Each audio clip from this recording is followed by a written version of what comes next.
Hey everybody, today we're talking to Rock-Star Shaman Alyson Charles, and we're talking about her book, Animal Power, and we're talking about what a shaman is, how she channels power animals for herself and for you, and how you can do it as well, and how it could be medicinal. Did I get it all right?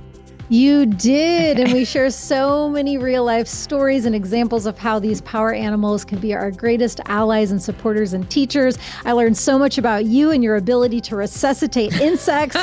It was an incredible voyage today, so thank you for having me, and don't forget to subscribe.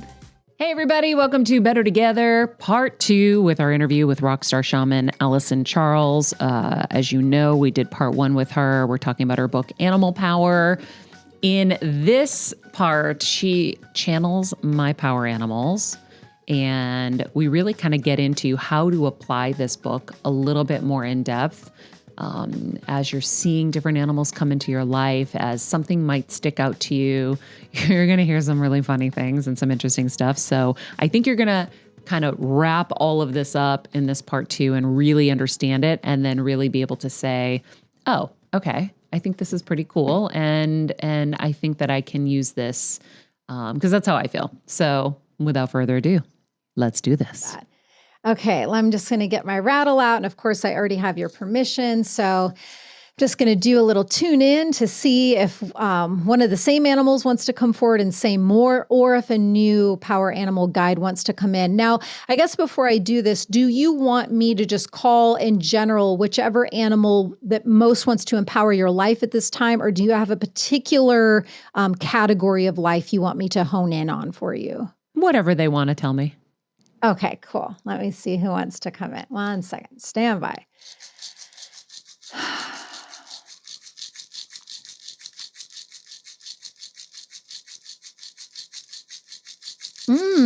Interesting. Okay. So we have one that's already presented. So I'm aware of what it is. And of course, I'll tell you in a moment, but I just want to keep tuning in with it to see exactly why it came in and if it has a specific message. 1 second.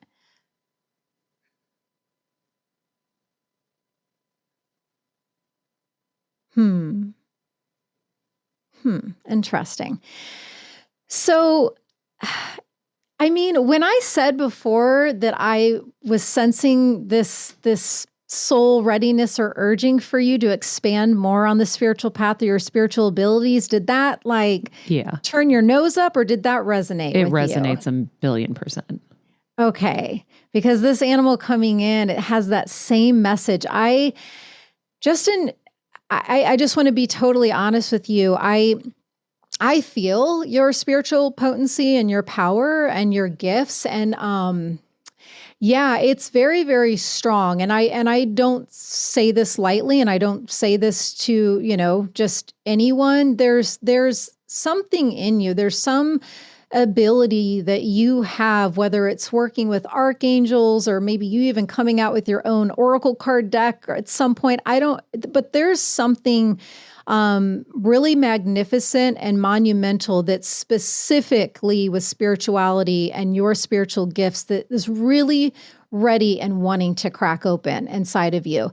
And the animal that just came in and it was talking about this again was the armadillo. And I love the armadillo so much. It's one of my favorite power animal guides because it's the biggest known teacher for healthy boundaries. Yeah.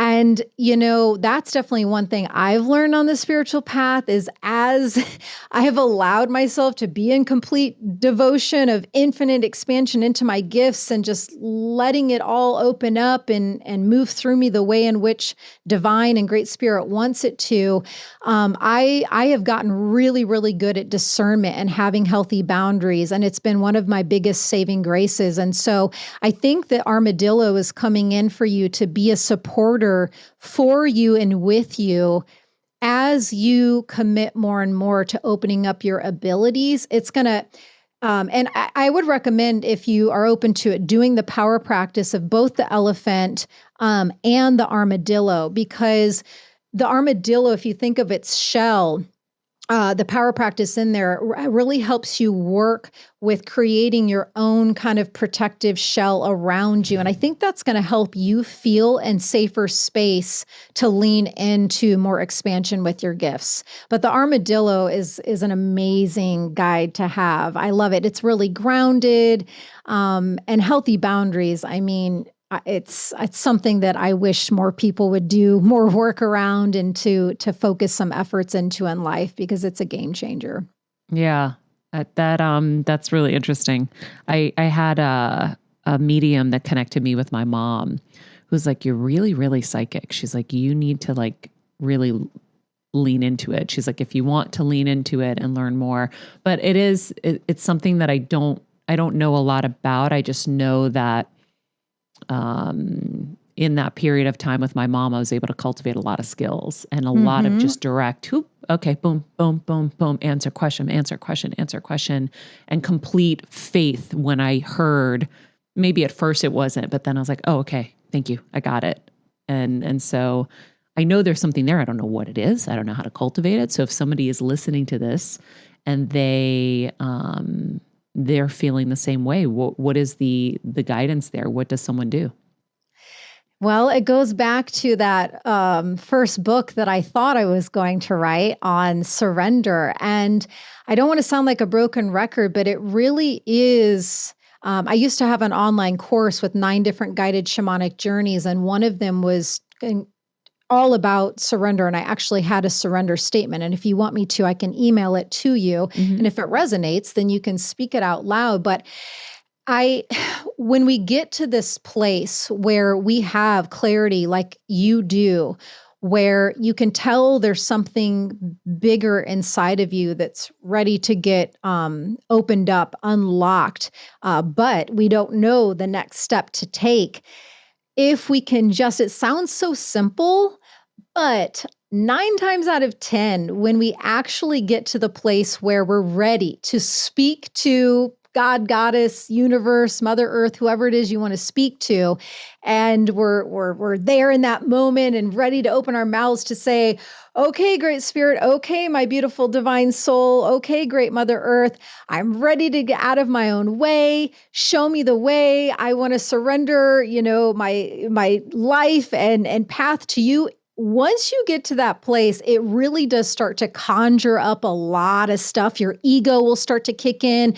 Some fears or limiting beliefs might start to come up, and you start to think, oh my gosh, do I really want to do this? Do I really want to completely surrender and start to live in devotion to like getting calls and instructions from something outside of myself? So it really is the most powerful step that we can take, because I can assure you with, 100% certainty, if you do a surrender statement and speak to your guides, your readiness to get into co-creation with the unseen realms and to get into direct alignment with the divine, if you speak that out loud, 100%, the next steps will start to come in for you. You will be shown the way, and you are already moving from that place. So for you, you already have that understanding of what that dance is to receive a message coming in. So for you, you already know that orchestration. It's for you just saying, okay, specifically when it comes to my spiritual abilities, my spiritual path, my unique alchemy, I'm ready for you to show me the next step specifically with that. And it's a path that never ends. I call it divine connect the dots. And sometimes those initial first steps, when you do say your intention, when they come in, they might come in super abstract or super far-fetched, but that's part of the initiation. And that's kind of part of the test to see your availability, for courage, for vulnerability, for trusting the message. So I would recommend, and I would be so curious if you or Kelsey can keep me posted, if you do speak this specifically around your spiritual abilities and what's next for you on your own personal spiritual path. I would love to see what starts to come in for you. And once you heed and take the next step, then the next divine connect the dots, it will start to come in. But it takes us trusting and taking the step first. Yeah, I'm going to do it. Cool. You should. Yeah. Anything else that I need to know? Yeah, let me see. Let me just tune in and just see in general whether it's an animal or a guide. Because Lord Ganesh did come in earlier. Let me just see in general what else is here for you. Stand by.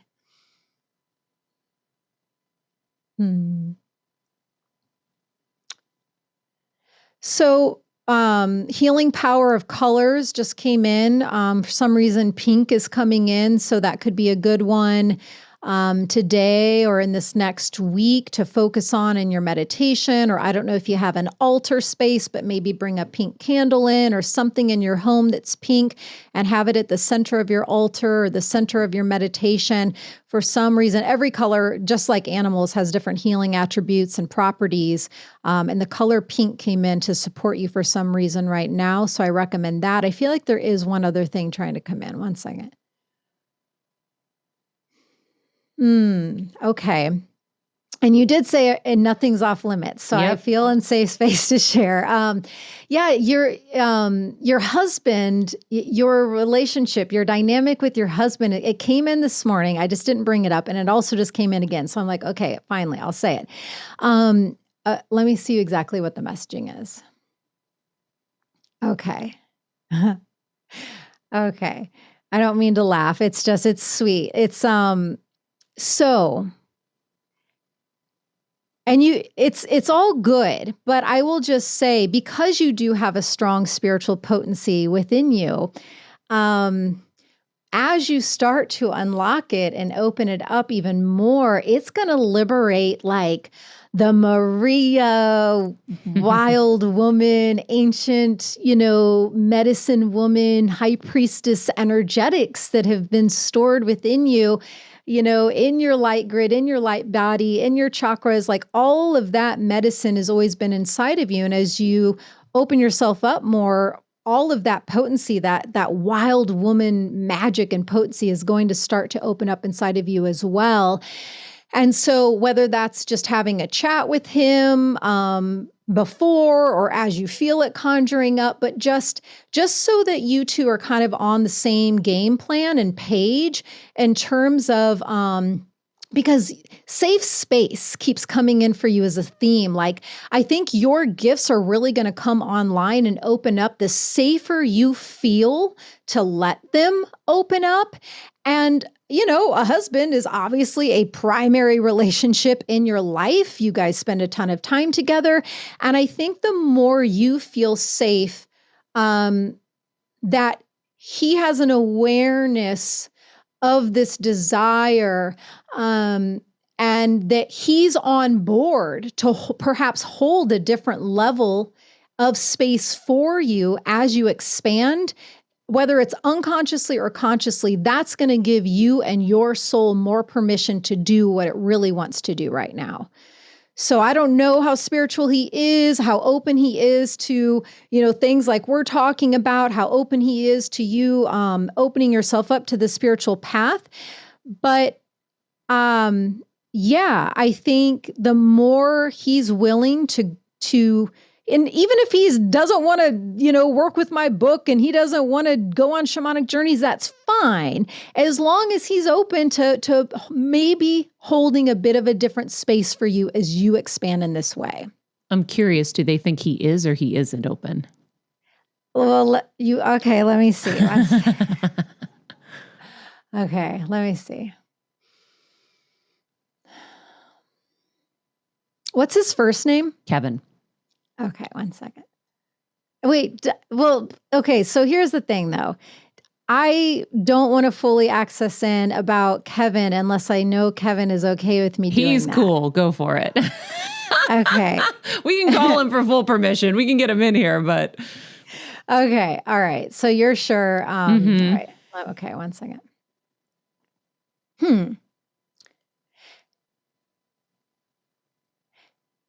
It's not that he's not as open to it as you, it feels.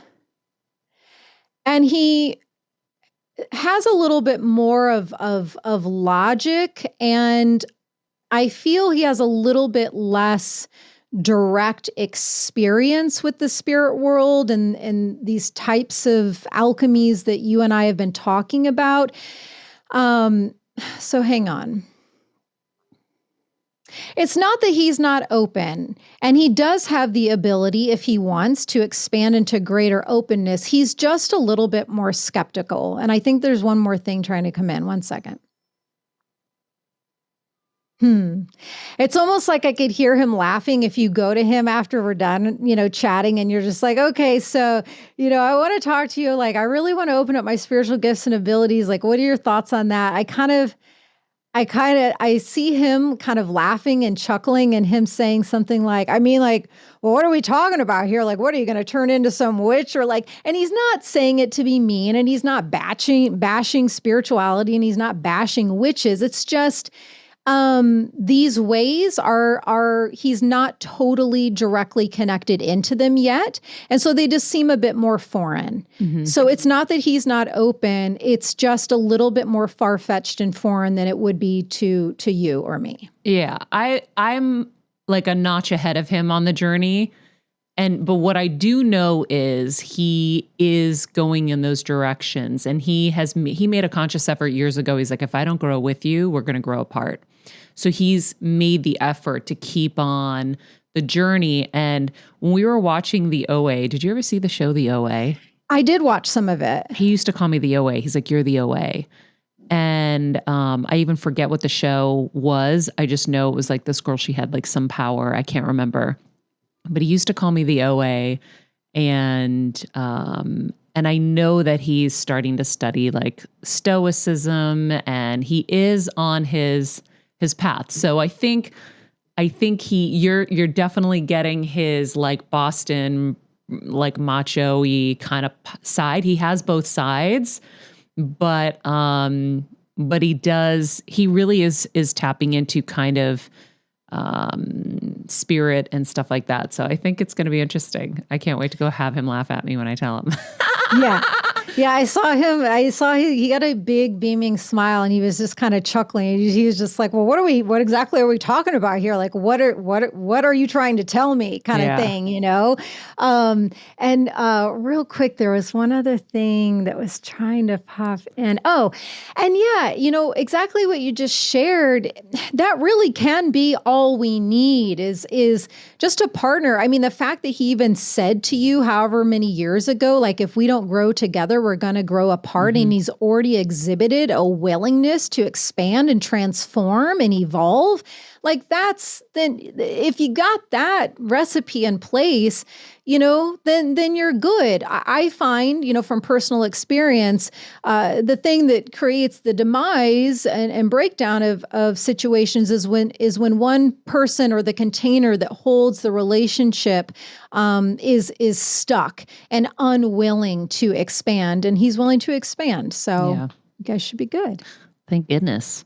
I will say, again, for anybody who is listening, and if they decide to pick up this gorgeous book, one of the things that was interesting to me, and I want you to explain this so that people can understand. So as I was trying to kind of put this into practice, mosquitoes.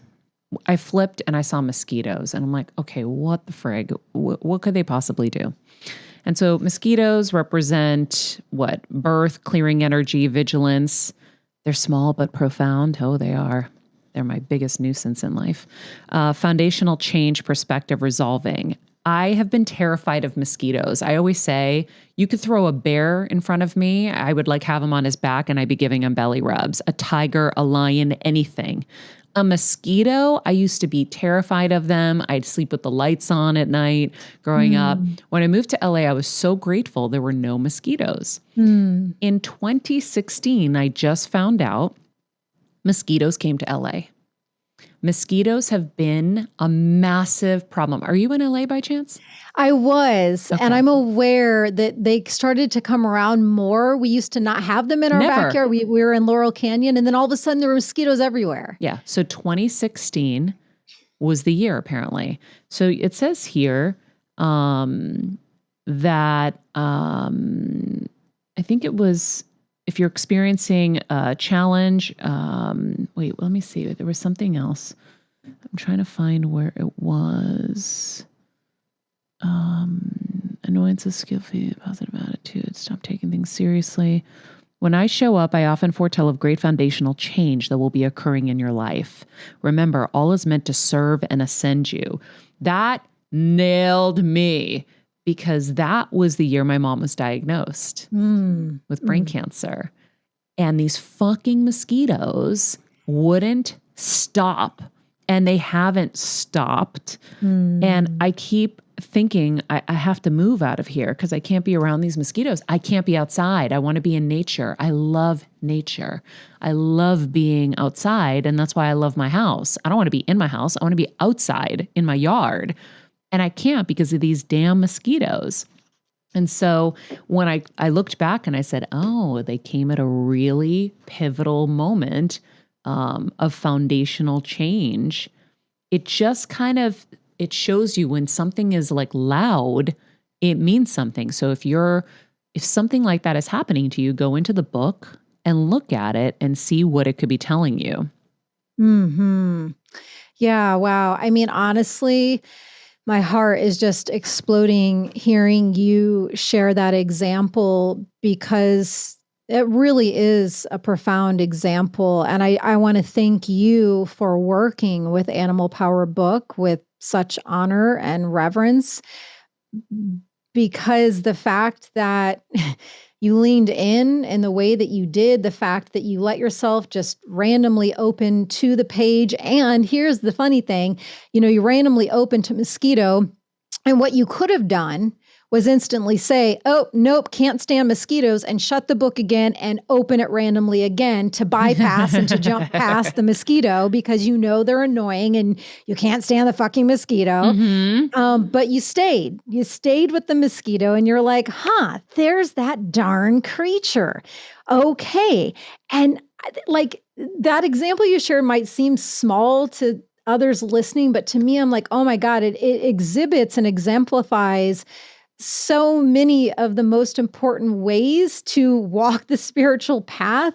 And the one with you just pausing and not resisting and not turning away, but choosing to lean in was a big one. And then you leaned in and then you read and you let yourself sit with it. You were like, okay. And you let yourself feel the resonance. So under the energy medicine category, as you and I are both Sikhs, we have the book, there's different messages from each animal. And you let yourself read them and you allowed that first one to resonate and speak to you. Once you felt that resonance, you were like, I'm feeling something in my belly. I'm feeling something in the center line of my being. This message resonates. What is it? Upon you pausing with the resonating and inquiring, then you were allowed to receive the divine download. Oh my gosh, that's the same year. And that one little thread of the story you just shared, the way you're doing the work, you're doing a great job. So I just want to acknowledge that and thank you for that. And that's how we get into more and more greater co-creation with the divine. And that's how we can unite with this infinite, magnificent allness of all that is, totality of all of the universes and all the medicine that's here for us is exactly how you just worked with the book. So thank you. Oh, of course. I have so many of these examples where I started writing stuff down. Like I said to you, an animal kept coming to me recently and it was the sloth. So I love the sloth. And I like was flipping through the book and all of a sudden sloth pops up and I'm like, oh gosh, is that so funny? I saw them on Instagram. I followed them. I was like, I texted Kelsey. I said, they're in LA. You can go be friends with them and I'm going to get one and my life is going to change. I'm going to get one. Wait. And then I saw that it was just somebody who posted from LA and they're not good pets. But I was like, they're the cutest things I've ever seen and I want one so bad. But one of the messages that came from my mom was that I need to rest. And in here it says when to work with me, when you want to stop being judgmental, when you want to be more open-minded, when you need to rest in order to keep going. And I was like, oh, Mr. Sloth is coming for a reason. Mr. Sloth is telling me rest, Maria. So what I wanted to do was I wanted to get to that place to share these because I think that I don't think anything is a coincidence. And that was one of the things in these last 5 years that I've really, any little message, any little thing that came, I'm like, well, what does that mean? What could that mean? Let me look into it.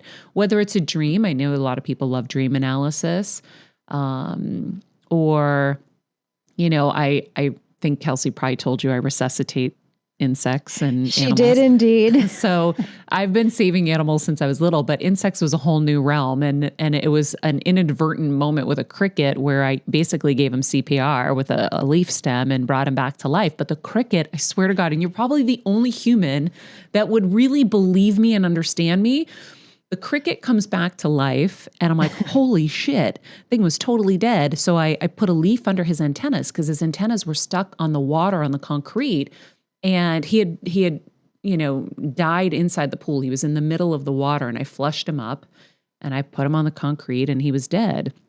Anyway, I used the leaf stem and I was just pressing on his abdomen and the thing came back to life. But I was like, he's not going to be able to move with the antennas being so wet. So I put a leaf underneath and I was blow drying them.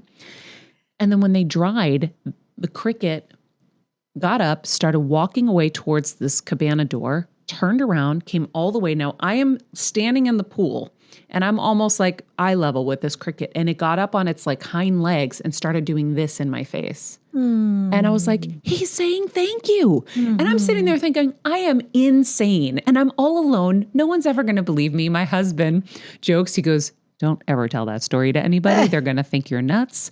He goes, they don't know you. I know you, so I believe you. Everyone else is going to think you're nuts. So then we were on vacation with my parents, and I was playing with this grasshopper, and the grasshopper plunged two pools down. There was like a 2-level pool into this waterfall. And I'm like, it's my fault. He got scared and now he's dead or he's going to die. So I was like, honey, please, you have to go save him. So Kevin, he's trained well. He ran down all the way around, swam into the pool, went to the waterfall, brought me the grasshopper. Okay. Oh my gosh. Can't make this shit up. So he brings the grasshopper. I put it on the table and I said, behold, to my family, a dead grasshopper. Is it very clear this grasshopper's dead? Now, I'm not thinking anything really is going to happen here. I'm just playing around. And he goes, yeah, they go, yeah. And I go, okay. So I start giving it chest compressions like I did with the cricket. But I realized it has a hard shell. You can't access his chest through the shell. So then I said, maybe if I go in his armpits. So I went in his armpits, but you have to gently do it because you don't want to break the grasshopper's legs because that's what he needs to survive. So I'm gently going in there. Grasshopper comes back to life. Oh my And then he flies gosh. away and I'm like, and so, yeah, I look back and I looked at like crickets and it was one of those gray crickets, which in China, they have them as a sign of good luck. They're, good fortune. And so when you read in here, I was like, oh, okay. I have a lot of good luck that comes to me from all the animals I saved, I think. So beautiful. And thank you for sharing that story. I mean, they really are our brothers and sisters. And I was with you in your storytelling and the vision of the cricket coming back and just like honoring you and thanking you. It is real. And and that's one of the things that I love, particularly about working with power animal allies and guides, is they're one of the few spiritual guides that also live in the earth plane, that live in our waking, walking world too. So we can access them in our everyday life. They're here. We can also go into the unseen realms and work with them. Whereas archangels or, goddess Kali or whatever example we want to give, they're typically just accessed in the unseen. But the fact that you're able to just work with these creatures, these brothers and sisters with such sacredness and honor the oneness and honor that the cricket's value of life is no different than your own. It's so beautiful. So I'm glad you outed yourself with these stories. They're so good. I can't help myself. I out myself pretty often with them because I can't help it. And in fact, I was interviewing Chris Pratt from Jurassic Park, and he and I had this moment where at the end he goes, "Me too. I resuscitated a cricket and a black jacket, a yellow jacket." And I go, "No way." So there are many of us out there, I believe. There are more of you out there, yeah. Remember the snake? I had to talk to a snake that was in our basement in Connecticut. Oh, yeah. I had a full conversation with the snake. I walked him through what we were going to do, how I was going to take him from the basement to put him outside. The snake cooperated with me and then let me pat him when we were outside. I said, "Thanks, little guy. We did this together." And I pat him, and then he was cool. And then he walked off. Wow. Or slithered. Off. Yeah. Gosh. So anyway. Well, learning all of this about you, all of this is new information. It makes me even more excited for you to continue, to work with the book. And I sent Kelsey the guided shamanic journey. So if that resonates and you want to do that video guided shamanic journey to go into the different realms, I'm just getting more and more giddy and excited about you doing more of this work. And I would be so curious when you do the guided shamanic journey, if an animal presents, how it presented to you, like if you saw it, if you heard it. I would love to know more details around that journey because you clearly have such a powerful connection to animals, which I didn't know. So if you keep developing deeper rapports and doing the power practices in these books, I would love to just hear how that connection expands for you even more. For sure. I'm excited to go on the journey. I've always said, I'm like, just put me in a place with animals, give me shelter and make sure I'm fed. I love food. I need food. After that, I need nothing else in life. I just need to be with animals and nature. So Alyson, can I ask you one question? Yeah. It was something Maria and I both noticed. We were both like, "Oh yeah, thank you. Good point." We're like, "Where's the dog?" I thought that I had missed it about 4 times. I looked twice and I was like, "Wait, I missed it." Yes. Nope, dog's not in here. Same. Okay. So we have to know. Why no dog? I just really had to honor the process. There's a couple of answers. I truly, because it was the animals who came to me, gave me the idea for this book, and I agreed to co-create it with them. It was really a voyage where every day I would open myself up to the power animal realm and ask whichever next animal that wanted to present to be a part of the book to come forward. And so that was the process that I honored the whole time. All 100 of these animals were the first 100 that came in and said, put me in, coach. I want to be a part of this volume 1 of this medicine book. So that's the main answer. But oftentimes, most of the power animals that we share the teachings around are undomesticated animals. They're typically more in the wild. So that's just another reason why. But I haven't really I have a call with my literary agent soon, and I haven't talked with her about this yet, but I'm feeling the inspiration to perhaps do Animal Power Volume 2 and to make a whole encyclopedia out of this. So I am taking note, and perhaps for in honor of you two in this interview in Volume 2, there will be a dog. Yeah. I love it. I was laughing because I know, I feel like dogs, I think our domesticated animals come into our life to help us through things and also to sometimes take on illness. Mm-hmm. I think they take on illness. I've had 2 dogs that had brain tumors. What are the odds? Wow. And I think they took a little bit of my mom and I's tumors to ease the load or something. And that's kind of what I felt. And I think they come to teach you things, whether it's you really need to understand unconditional love, or you really need to understand loyalty, whatever it is. I think that they're there to teach you things. So I think it'd be interesting to get into some of that in another one. Yeah, definitely. I mean, right here at my feet is our little dog Cookie, all curled up. She's a part of this interview and a part of the medicine of our whole voyage here today. And she's been a great teacher for me. She's definitely a little healer medicine dog. She's been in many a TP ceremony and many plant medicine ceremonies. And she will make her way. It's so cool to observe her in those settings, especially in really deep shamanic spiritual ceremony settings. We'll let her go and do her thing, and she will always kind of land at the person that, needs a little extra TLC or whatever that medicine transmission is. And then once that's complete, she'll kind of like feel her way around. And then for the next hour of the ceremony, sit with another person. So it's really cool for me as a shaman to observe her own process with her healing gifts too. So What I kind agree. of dog is she? She was rescued. So she's part Cocker Spaniel and part long-haired Chihuahua. She's a cute little thing. Oh, I love them. Well, Alyson, this was amazing. Thank you so much for sharing your gifts and sharing your story. And of course, all of this newfound knowledge on animals. This is so cool. You're so welcome. Thank you for your support. Thank you for having me. And I want to, on behalf of the animals too, thank you. We're trying to get this medicine book into whoever's homes and hearts it resonates with. So thank you for helping me to spread the word. Of course. Of course. So cool. I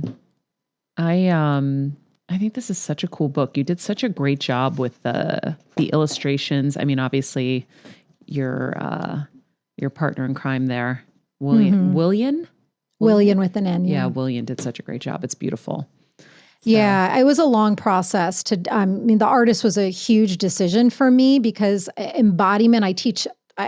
Anyone who listens to my podcast, Ceremony Circle, they hear me talk about embodiment every single episode. It's like a main thing that I teach. So I knew the artist had to have the ability to create these animals to really embody the healing medicines and teachings that they represent. And not everyone can do that. So It was a pretty painstaking process to go through and figure out like, what artist did I trust to be able to do this level of embodiment work? And it was a beautiful divine orchestration and story of how he and I, connected and got together to work on this project. But we had obviously a really profound soul contract to birth this book into the world together. And the fact that, as soon as he was done with it, he transitioned to the other realms, and his legacy is able to live on through the art here. It's obviously a huge honor for me to be able to share about it and to speak his name and to thank him. And I feel his presence.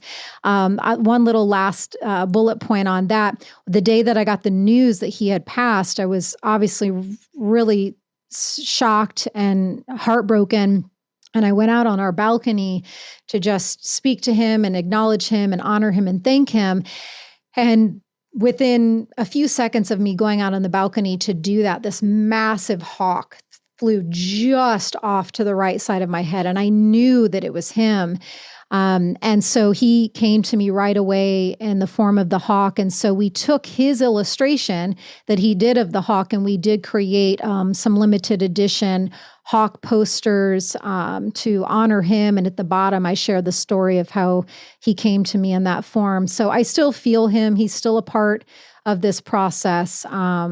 But yeah, it was a pretty unique experience to go through, because I know you've written, books, and it's not an easy voyage. It's incredibly painstaking. There were many times I thought it was going to be the death of me. Mm-hmm. I worked on it for many years. It was probably the hardest thing I've ever done.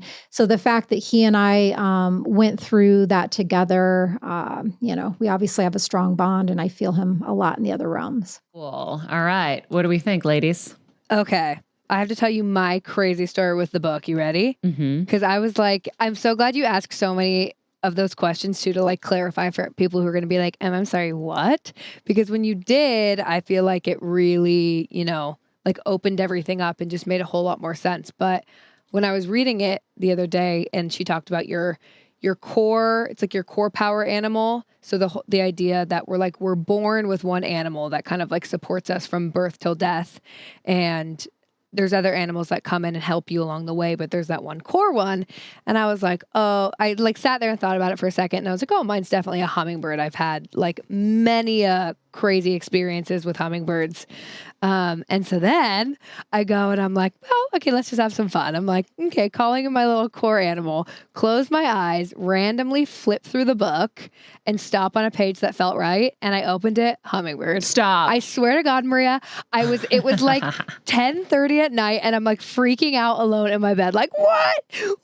So anyways, that was my crazy story that I had to share with you. I love it. But I just thought that's so cool. Animals are so amazing. Mm-hmm. Like that was and you so didn't fun. tell her anything about me and elephants? Nope, nothing. I said that you resuscitated insects. That's so funny. Like, how nuts. And that was all just, I love it. Yeah. It's so cool. It's really cool. Like I said, like if I look back, there's always significance to kind of major things. Like remember when I saved all that koi on our street? Yep.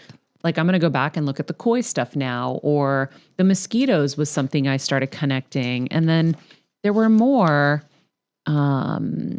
that were interesting to me, like my connection to dolphins and how much I love dolphins. Yeah. And they're very like air sign connected. And so, and of course I have kind of a dolphin laugh too.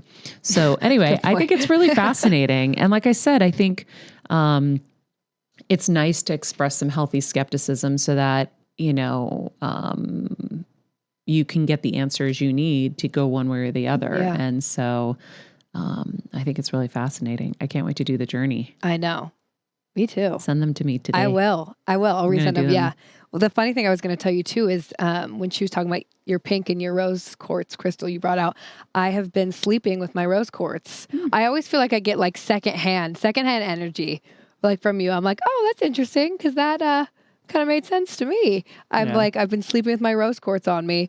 And then you pulled that out and I was like, what? So I know she's talking about pink and I go, yeah, here comes the pink crystal. Yeah. It's so nuts. So and maybe I anyways. will take it and put it up on my altar. I'm sure I have something pink upstairs, but I'll bring it up. Yeah, I think you have another one. But in the meantime, Heal Squad, thank you so much for being with us. It is a new year, and we are excited to be bringing you so many new things this year. New website. Obviously, you're seeing the new logo and the new branding and everything. So get ready. We got a lot coming at you. In the meantime, be nice people, make good choices, and be present.